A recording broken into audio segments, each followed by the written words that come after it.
What you're hearing is Hardie Fiber Cement Siding living up to its reputation as the siding that helps resist weather damage, no matter what Mother Nature throws its way.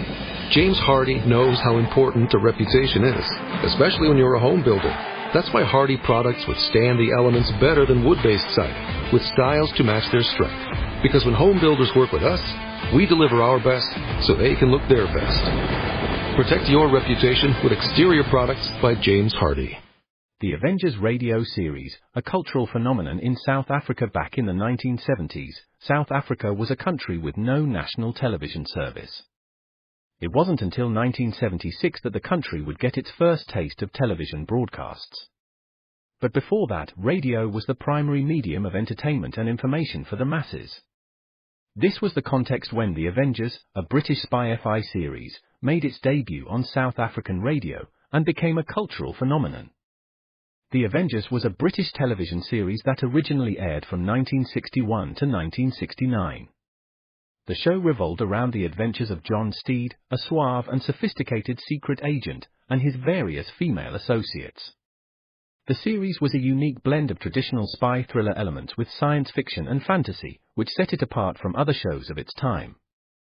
While the series was hugely popular in the UK and had also made a significant impact in the American markets, being one of the rare British series given a network transmission slot, it was virtually unknown in South Africa. This was primarily due to the lack of a national television service in the country until 1976. However, as a film series, The Avengers was able to gain some exposure in South Africa through film rentals. But it was the launch of the radio series that truly brought The Avengers to the masses in South Africa. Come and listen at www.myclassicradio.net. And now Bob Elliott and Ray Goulding present the CBS Radio Network.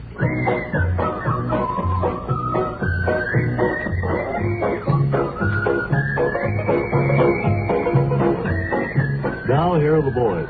Thank you very much, Wally. Well, I noticed on the bulletin board there wasn't anything else for me today, so I figured I'd introduce you. No, we haven't anything special for you today. Maybe tomorrow. I think you're due up for a weekend trip. I think you're heading, up to New England somewhere. Hey, that should be good. One of those fairs up there. I think that's what it is, one of those fairs, county fairs. In any event, this is the Bob and Ray Show, like Wally said. No, he didn't even say that. We said it.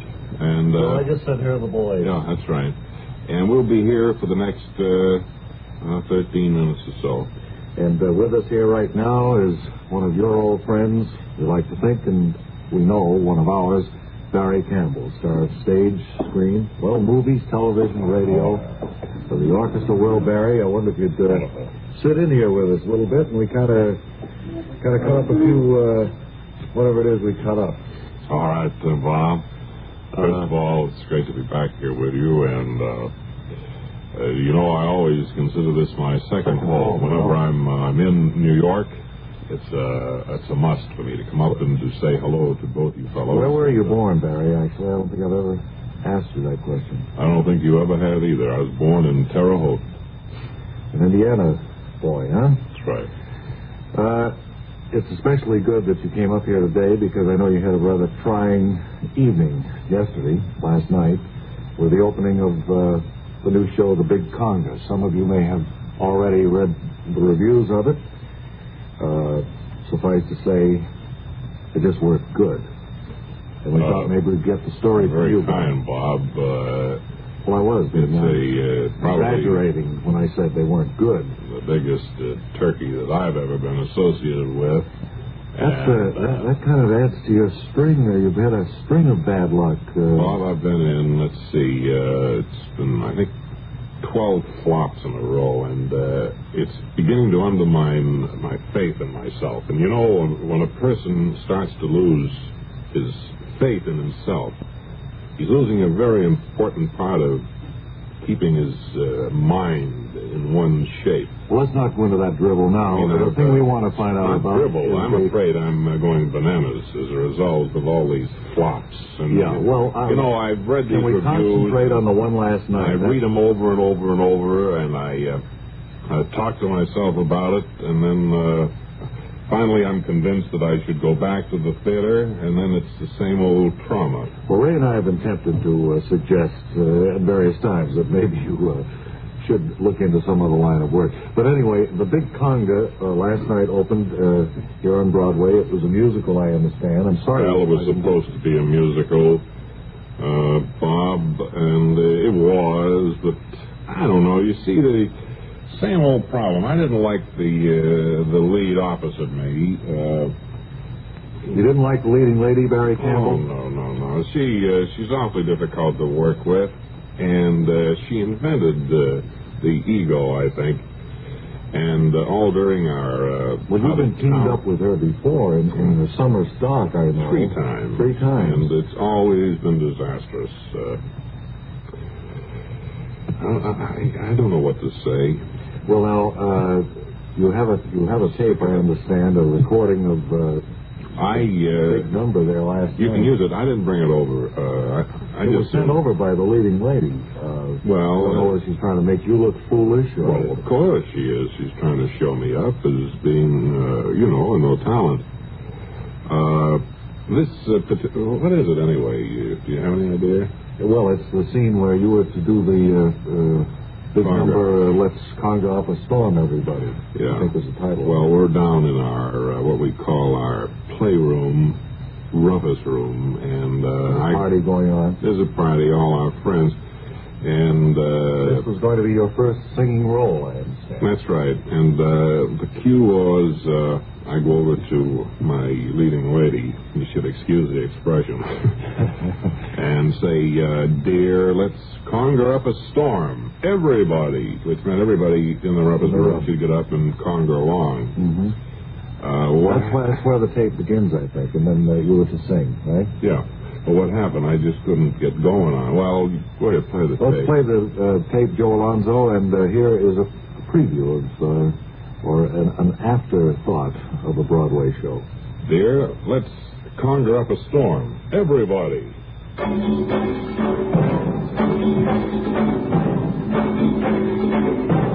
We walk by the seaside. Campbell, it's not the ballad, it's the conga number. The what? The conga number. Oh, boy. How's it go? Let's conga up a storm, everybody. Let. 2, 3, 4. Let's conga. 1, 2, 3. Let's conga up. Come on, Campbell, let's get with it. Don't just stand there. If you'd be quiet, maybe I could sing it. Let's conjure up. Gotta roll down the curtain now. Curtain down, Joe.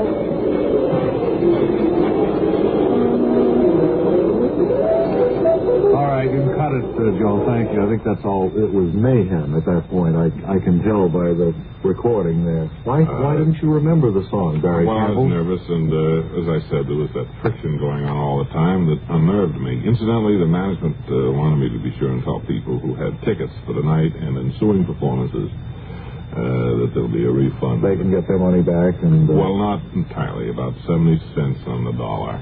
Well, the curtain has fallen on the big conga, and our best wishes to you, Barry Campbell, on your next theatrical venture. I'm going to need it, I know.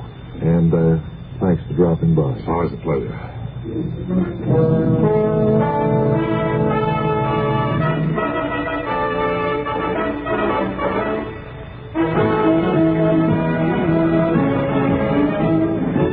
Good evening, this is your host, Doug Farrell, welcoming you to Campaign Microphone. And with the smell of election already in the air, we here at these microphones are going to stay on top of the situation right up to Election Day in 1960. And so to start things off, here is Governor Arthur Bergerquist.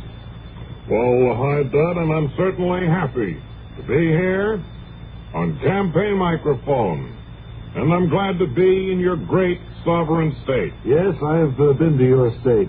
I'm sorry you didn't come up to the Capitol building to see me, Dud. Governor, your record shows that you spent a total of 6 days at your office in the Capitol building last year. Well, if you ever get out there again, I'd like to have you visit my personal home. I'd consider it an honor, Mr. Farrell. Well, thank you, Governor Bergerquist. And now the big question, are you in the running as a candidate for the 1960 presidential elections? Well, that's really a curve you've just thrown me. Are you in the running, Governor? Well, maybe yes, maybe no. Can't you say at this time, Governor?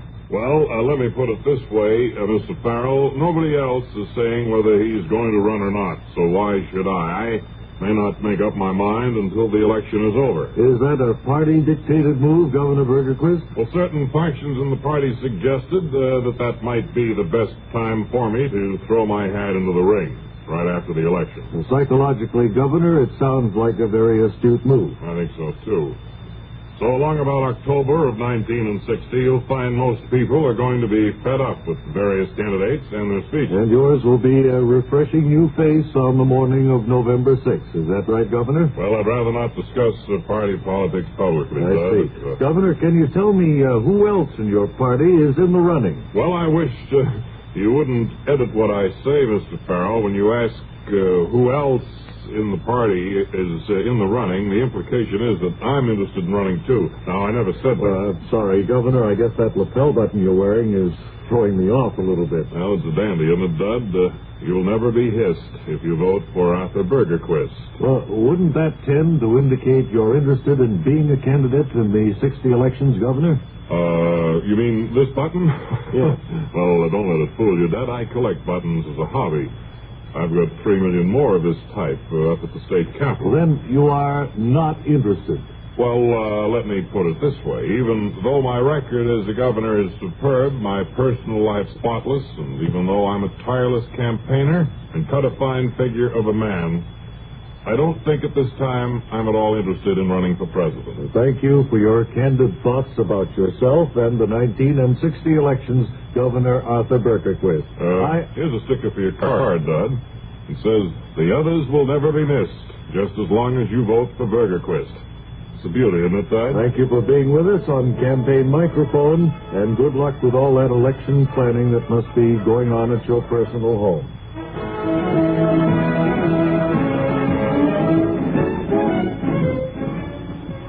And now, important news about fast relief for cold misery. Well, Bob, that kind of news is always important, especially when it comes from four-way cold tablets. Meet lovely Hollywood star Mona Freeman. Hello. All of us in motion pictures simply dread colds. Imagine trying to give a top performance with head and body aching and that awful feverish feeling. I have to fight cold miseries fast. How do you do that, Miss Freeman? At the first sign of a cold, I take marvelous four-way cold tablets. 4 ways the fast way to relieve cold distress, even of nasty virus colds. You're right. Clinical tests of all the leading cold tablets proved 4-way fastest acting. In minutes, 4-way's exclusive formula speeds wonderful pain reliever into your bloodstream and all through your body. In the same time, the other leading brands showed no trace of pain-relieving medicines. None of the other leading cold tablets, only 4-way, started so fast to relieve all these cold miseries. Relieves muscular pains, headache. Reduces fever. Calms upset stomach. Also overcomes irregularity. Get 4-way cold tablets today, the fast way to relieve those nasty cold miseries so you begin to feel better right away. 4-way, only 29 cents. Early today, the Bob and Ray Trophy train pulled into Memphis, Tennessee, where Arthur Schrank, our announcer, has been the guest of host Hoyt Wooten of WREC down there.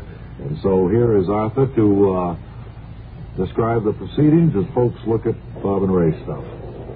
This is Wallace speaking from the Bob and Ray Trophy train at WREC in Memphis, Tennessee. Here is Hoyt Wooten, who runs WREC. And down here with him.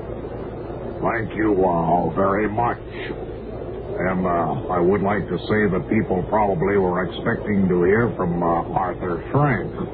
But unfortunately, as I understand it, a small assistant, he was taken ill. Is that right? Well, not that, but he had such a terrible haircut that he didn't want to appear in public until it grew out. So I'll be here for the next 3 or 4 days. All right, let me move the microphone up here. Fine. To my height. You like the train, buddy?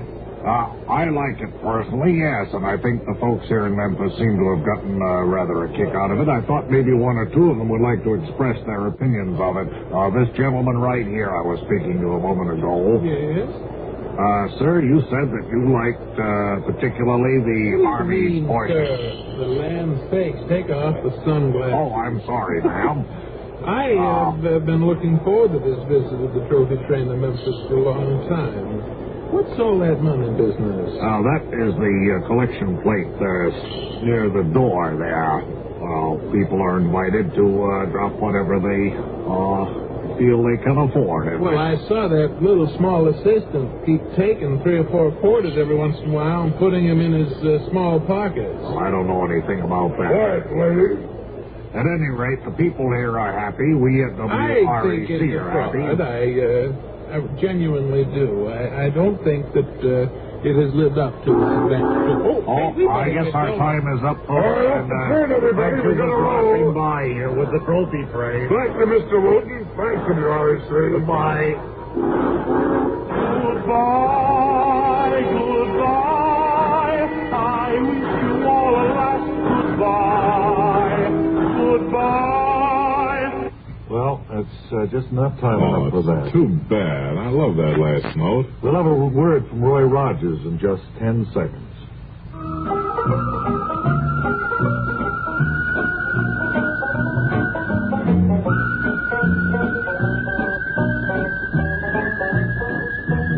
And now a word from Roy Rogers.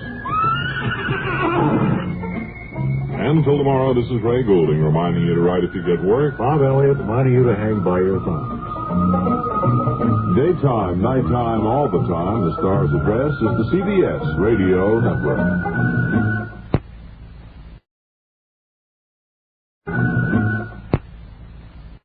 The Black Museum.